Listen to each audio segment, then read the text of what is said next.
If you have a garage gym, there's easy ways to clean it. This is the best way I've found to clean the floor in my gym.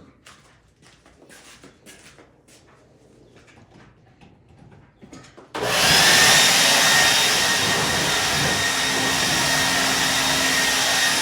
can kind of clean everything with it.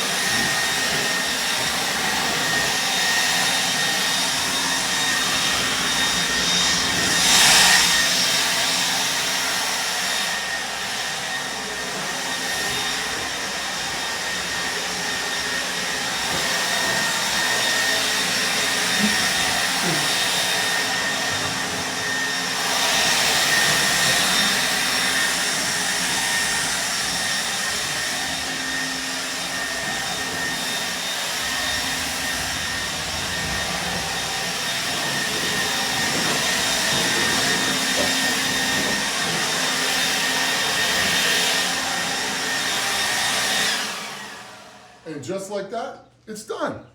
So with that being done, we'll start a little walkthrough in a sec. All right, everybody. So we're back. We're gonna do, you just saw how to quickly clean your home gym. Makes it a lot easier than getting out a mop or getting out a shop vac, stuff like that. So it goes way quicker that way. So we're gonna do a little walkthrough through the garage gym and through the side of the house and a few of the other things we have here that we train with. So we're just gonna start on one side and walk all the way around to the other, okay? So we'll start over here.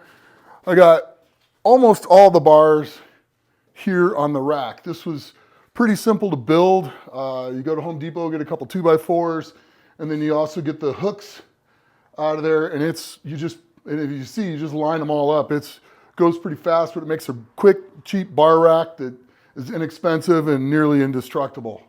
So, and can hold as much weight as you need to stick on there because the beams are screwed right into the studs in the wall. So that really makes it great and really will hold anything that you stick on there. So, we go from like basic beginning Olympic lifting bars, stuff, curl bar, deadlift bar, just a useful bar that I can do anything with, axle, squat bar that's on the rack, a 65-pound squat bar and an 80-pound safety squat bar, all hanging from the wall. Got a speed ladder on there, which I don't do as much as I should anymore, but I'm probably going to get back to that here now that things are healing up a lot better. Okay, sandbags. We got various amounts of sandbags here. I also have another one around the corner. We have a front squat, Zercher squat harness. That thing's unreal. A trap bar for deadlifts. This trap bar though is 90 pounds, so it's actually pretty darn heavy, and the handles aren't super tall, so you don't get that super high pick. So it really helps. It's great for training car deadlift or just side handle deadlifts for when you don't want to do regular deadlifts. Works really good for that. Of course, bench, so I can do inclines or military out of this bench to get work out of it. Something that everybody should have is a hand truck. We move the sandbags, all the weights, we move everything on this. You should definitely have a good hand truck, but get the solid wheels. Do not get inflatable wheels.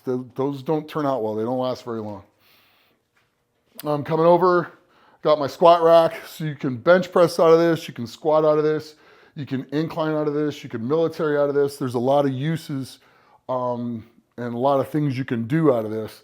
I absolutely recommend getting this over a squat cage. Reason being, it takes up less space, and you can adjust the heights on things as you go on the fly. And the monoliths are great, and you can adjust the fly, but you can basically use a monolift for a monolift. I mean, that's it. You can squat out of it. What else you got to do out of it? Not a whole heck of a lot. This, you can do everything else. It's a much more versatile piece of equipment for your gym. I put rubber mats against the wall and lay my weights against the wall. It's a lot easier to deal with. It kind of keeps them out of the way, and they're easy for me to find. Over here in the corner,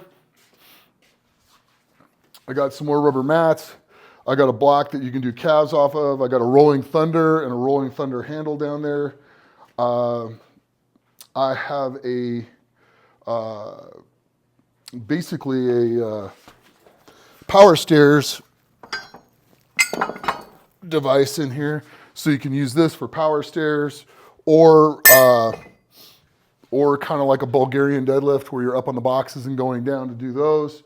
I have a Viking press handle here so that you can practice Viking press with it. It makes it real easy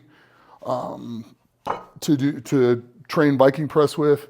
Dumbbells. The dumbbells basically go from 55 all the way up to 150. I altered these to make them 150, but I took up one set of the dumbbells apart, so they go up to 125, and then you jump from 125 to 150.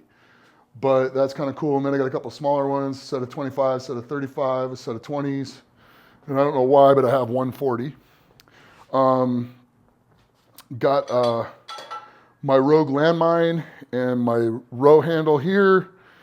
Deadlift helpers, I got 2 here. They're single ones, so you can jack each side up separately, makes it easy. A few kettlebells, but those are mainly for the wife. She uses mostly those. So that's that. Over here, I got the 45-degree hammer strength hyperextension. You can do glute ham raises on these. You can do hyperextensions on these. You can do dips on these. So it's kind of a versatile piece of equipment that's in here. So I can get 3 things out of this one piece of equipment. And when you have a home gym in a garage, you need to get as many different exercises out of a piece of equipment as you can. In the back corner, obviously I got my blower that I clean the gym with. I have 2 Williams strength logs, a Slater log. The Williams strength logs are 100 pounds. The Slater log is 215, though that is because we live in the desert. When I first got it, it was 315. It's lost 100 pounds in water being out here in the desert, but it's now sealed, it's dried, it's not losing any more weight, so, and it's really good, it's still really strong, and it's a great log to use. Got a dumbbell here, a monster dumbbell here. One of the most versatile tools are jerk boxes, because you can set them up to any size. It takes the place of your squat rack, yet you can do power stairs on them. You can do box jumps onto them. You can step ups onto them.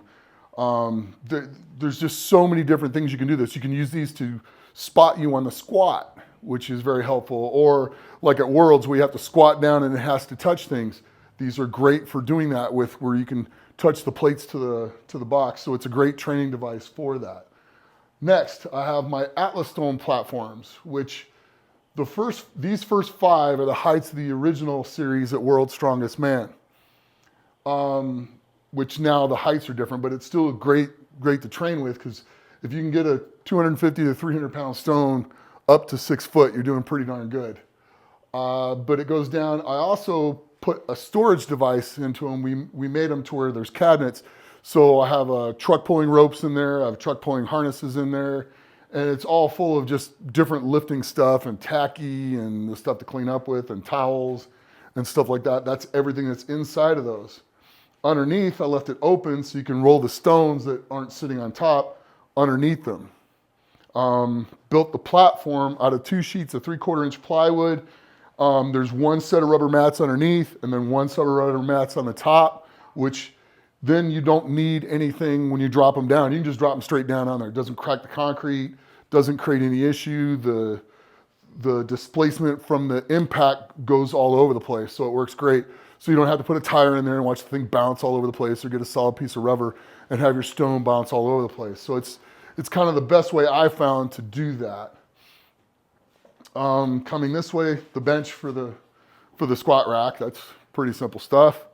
Coming this way, I have my drag handle here, so which I can use for the sleds that I have over there, or I mainly use it for the tire.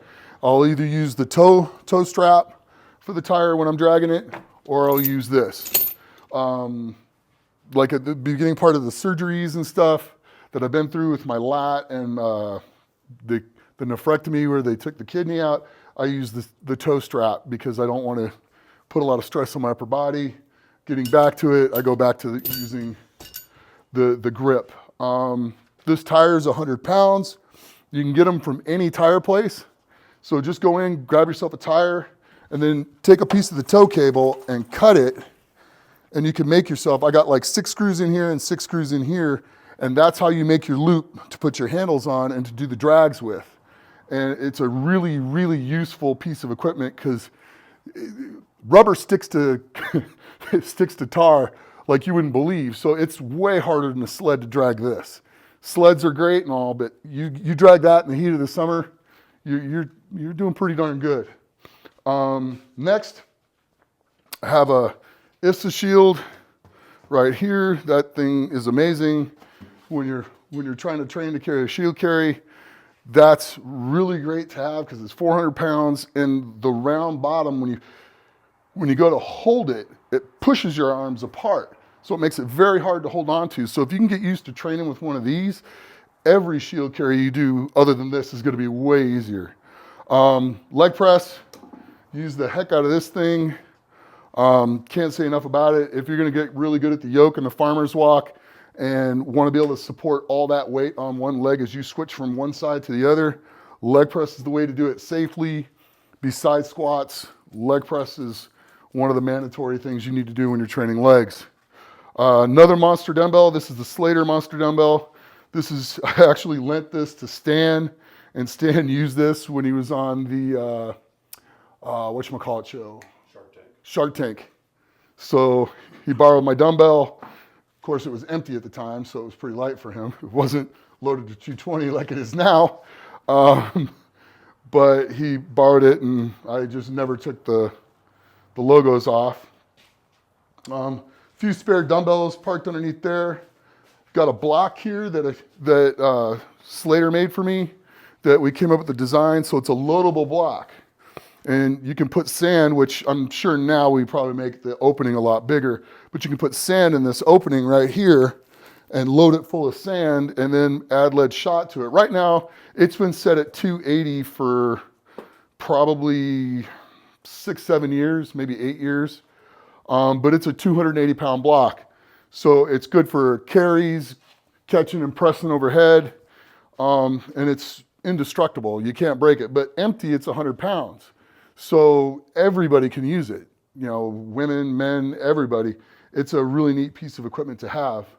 100 pound plates, can't say enough about having 100 pound plates besides the kilo plates over here. Really makes a big difference. Have a Thomas inch dumbbell right here. So that's good for training dumbbell presses overheads or just picking it up off the ground with your hand. It's a great piece of equipment to have. Yeah, that's kind of everything in here. So around the side of the house over this way.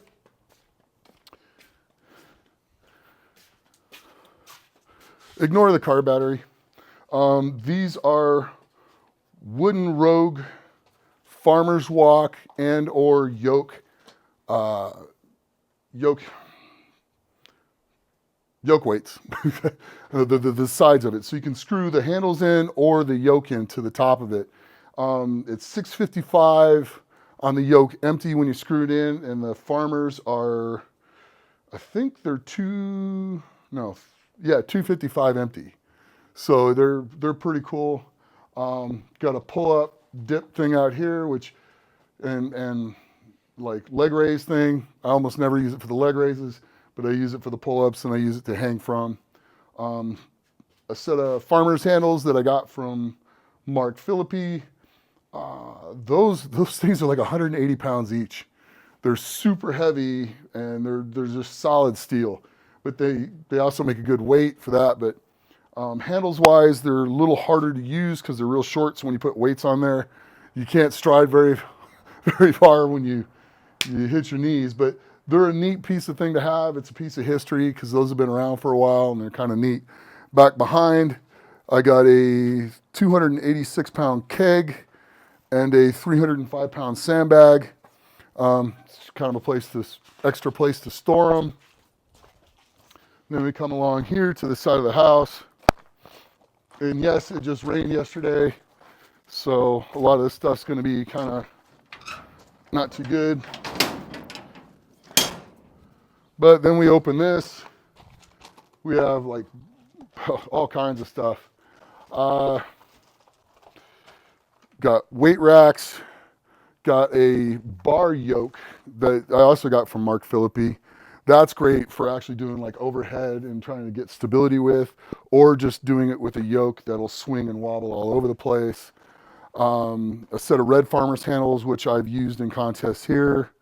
A fingal finger, a 500-pound frame. That was great for training the Arnold because 500 pounds, it's not light, but we can actually get into the back of a truck, take it to a loading dock, and then bring weights with us, and we don't have to put a bunch of weights on it to get it up to like 900 pounds. Let's see here. Tires, there's a 1,000-pound tire in the back, 600-pound tire, 800-pound tire. There's kegs. There's 3 through 30 kegs over there. And then the rest of one that's 180, and the rest are actually empty so that we can do things with them. My regular yoke that I train on, it's 300 pounds, so it can be adjusted to different heights. So pretty much anyone can use it. It's a fun, neat thing to train on. The farmer's handles that I usually train on are sitting down here. I got another sled. I got a dolly that you can literally roll just about, thousands of pounds on and not worry about it. This is the top of the yoke that goes with the wooden bases over there. And there's some uprights out there that you can stick in here. Oh no, they're right here actually. That you can do the keg toss on and get your height. I definitely recommend using the PCV pipe, but putting a piece of rope in between them. That way you don't break the middle piece, because some dude, that guy right there, when he's tossing things, will go out of his way to hit the PCV pipe in the middle and shatter it. So we switched to a rope, didn't have that problem anymore. Yeah, and that's kind of the tour of what's here and what we train with. Like I said, when we do truck pulls and some of the other stuff, even arm over arm stuff, we'll wheel the 800-pound tire out, sit in the tire, because it'll really give you a good base to pull from, and then we'll pull cars and stuff up the street that way, or vice versa, and use it for the base to hold the rope as we're doing the regular truck pulls.